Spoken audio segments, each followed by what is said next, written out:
As an INTP, I don't think that my type is better than the other ones, but I do think that generally speaking, we are less susceptible to believing stuff and are generally very aware of our internal biases. Or better, because biases generally aren't evident to whomever has said biases, the thing that INTP have is that they tend to analyze behavior based on what are the biological principles by which a biological organism works.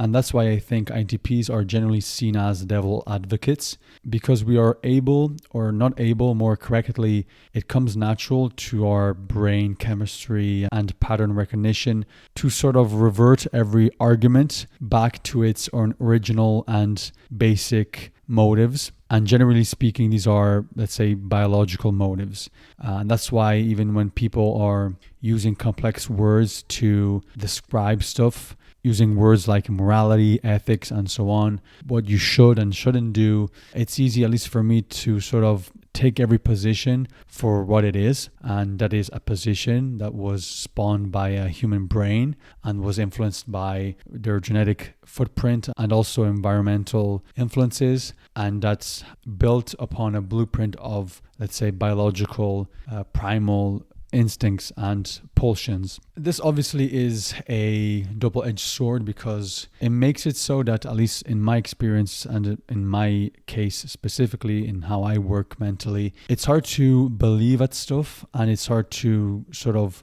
enjoy the rest and the calmness that sometimes follows believing something. And with believing, I don't necessarily mean believing in religious stuff, but also in the everyday life. For example, if you have an objective, if you're striving for something, I always see that as a sort of thing you put in the future so that you can live a better present and so that you can live a present without too much anxious thoughts about your future. Because at least up until that point, up until that objective, you are set basically. And I've experienced the calmness that this gives you. You have an answer and you know what you have to do from now on for the foreseeable future. But every time I always find myself coming out of this influence, I get rid of these blinders and, start all over again. This can be a very turbulent existence, maybe more so when you're younger. And as years goes on, maybe it will taper off a little bit. In a way, I'm already seeing it now compared to my previous years, but it hasn't completely settled. But if you think this way, you become aware of a lot of stuff we believe in and a lot of faith we put in little stuff and that we use to be able to live sort of stress-free or uncertainty-free life as much as possible. And that's why I generally hate when people try to impose their points of view to others and when people are obtuse with their way of thinking, because I always see that as a way to live a carefree and existentially more calm experience. But these people aren't aware of what they're doing and they believe so much in these ideas that they tend to impose them and push them to other people. And I've seen that happen with very intelligent people.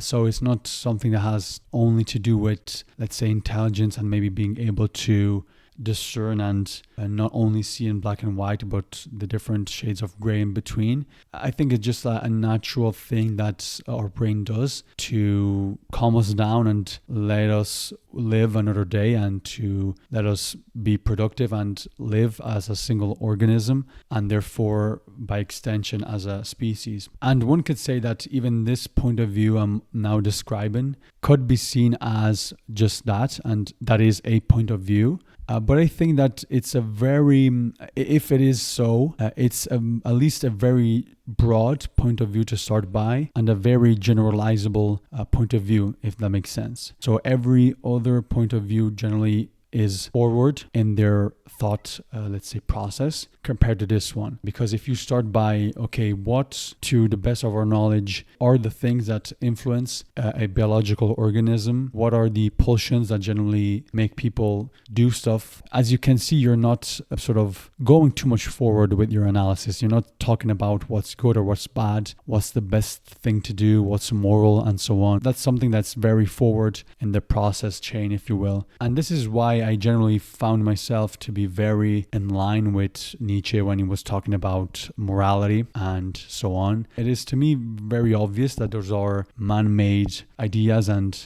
principles that people think that they should live by, and they see them as sort of these fundamental things by which people are then built, as if there are these biological principles by which people have to live. But it's, for me at least, it seems quite the opposite. It's just what we use to do stuff, and sometimes to find the energy to also do very foul and very, let's say, aggressive behavior. I don't know if it was David Hume that said something along the lines of that religion makes, let's say, conscious and sane people do pretty foul and insane stuff, something like that. And I think that that just is what I'm talking about. So it's easy to use these ideals to justify our behavior, and they are actually faith in something. It's sort of saying, oh, I have a problem and I will respond to that problem by believing in this thing. Therefore, I will no longer have that problem anymore. For me, I don't know if this is an INTP specific thing. I don't think so, but it's very hard to do it. My brain is